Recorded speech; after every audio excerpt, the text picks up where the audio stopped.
Yo guys, the final patch notes are here, and in this video we are going to be talking about them and highlight the most important changes or fixes that the devs plan to apply into Escape from Tarkov.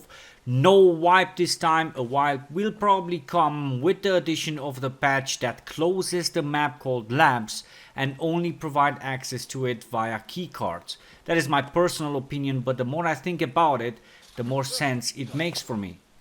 The list is big, so there won't be enough time to address every single patch note in detail, but I will post the link below so that you guys have a look at it if you want to. Based on my experience, some of the fixes and implementations need to be tested in the game. A single example here, the raiders shooting through the glass elevators. The devs promised a fix on this issue the previous patch. The first thing that happened after installing that patch was we got killed through the glass elevator. Personally, I will first test some of these fixes in the game on my own and then give them for fixed, and I recommend you to do the same. So let's go through the list together. At the optimization section, I highlighted some of the fixes. There will be no wipe this patch, so first of all, then fixed freeze which occurs before opening or switching traders, the character tab. Fixed freeze on the first bullet hit or damage, location optimizations, and the last one, the most important one, reduced freezes caused by AI spawn. You are always able to predict the exact moment of the raiders or scav spawn only by judging the micro freeze you had just before they used to spawn, right? This will add a bit more suspense to the game, I hope. The raiders will now see you even if you peek with Alt plus Q or E, and they will not be such retards when opening doors. I also see some difficulty balance there. Could be very interesting or a complete fail. We will see. It is not the first time this happens, but I'm gonna keep my optimism for now. The most important addition here is the fact that bots will no longer attack you if another player's scav attacks you first. Interesting to see if this really works.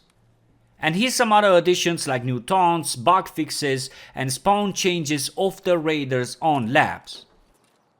Regarding the changes, I'm gonna mention or highlight the most important ones that I find. Added the ability to quickly cancel the offer after placing it. This happened a lot of times where you put the wrong price, for example, instead of 200,000, 20,000 or so. You realize that, but it was too late. Someone bought it immediately, so you will have the chance to cancel now. Shifted pop-up menu when opening the door in ADS mode. Really curious to see how this exactly works in the game. The rain sound is now quieter, thank God.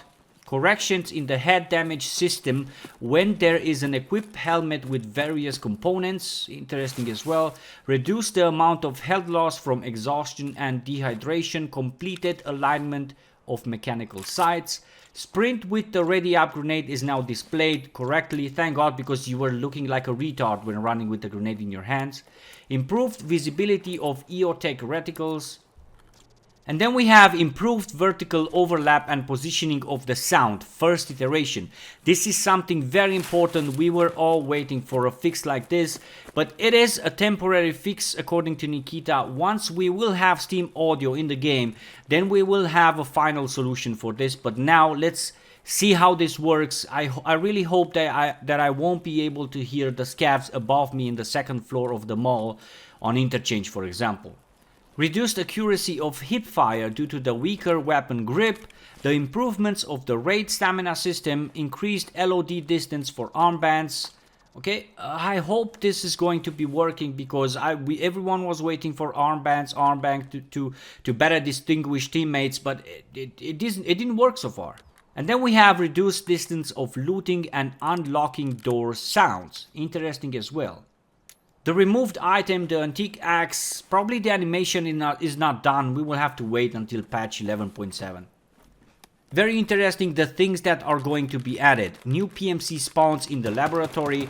Remember, we had raider spawn changes in the laboratory as well.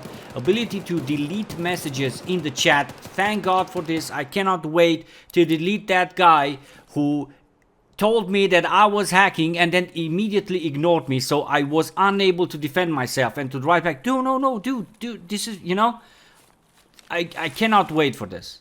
Then added new item filtration system in merchants menu, added the ability to examine items in interfaces with middle mouse button, added new loot spawns on occasions. We will have to check and see or explore a bit to see where they are.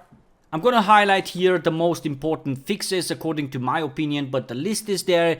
You guys pause the video and read everything if you want. Fixed a bug where the player could drop an object through the floor. It happened to me so many times that I was bleeding out, and one teammate, I told my teammate, dude, drop me some meds because I'm gonna die, and he dropped me the IFAK. The IFAK went to the ground, to the floor, and I was like, what? Then fixed a bug of treatment animation loop without effect. I had this in a raid. Fixed a bug where bots could run through doors. Happened so many times.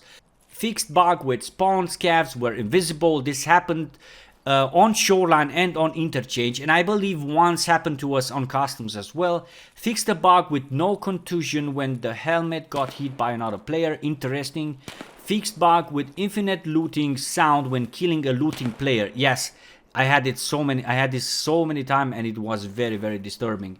Fixed the Pilat P1X reticle zeroing.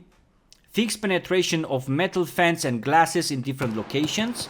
We will see how this works. I hope we're going to have like breakable glass on the second floor of interchange so that we can easily kill players from down below, you know. I don't know, this is problematic. And then various fixes in the logic of the quests. We will have to check if they repositioned some missions or they changed the order of them, or some of the items that you have to gather or kills or whatever. Interesting to see as well. So fixed glitch which allowed to use items from a chest rig which was put in a secure container. Interesting, we know that bug is back, so they apparently fixed it, hopefully once and for all. Fixed volume and sound distance of glass breaking.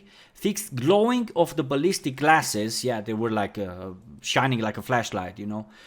Fixed bug which caused bullet sponge kills related to blood losses. I don't understand this at 100%, but probably someone will explain. To my knowledge, I didn't have this. Fixed several bugs related to smoke grenades, and yeah, some other fixes there. So the release date for this patch, probably this week. Normally after releasing the final patch notes, the guys release the patch during the same week as well, if nothing major hinders the release. What do you guys think of it? What is the thing you are most excited to see or to not see in the game anymore? Keep in mind that this patch is aimed for fixing stuff, not for adding. Personally, I like the fact that there is no wipe. I am very close to unlocking the last mission, the Kappa container mission. So, sub and all that good stuff if you liked the video, if you found it interesting, guys. Patrons, thank you very much for the awesome support. See you in the next video, good people. Stay healthy and be wise. Redseven out. Peace.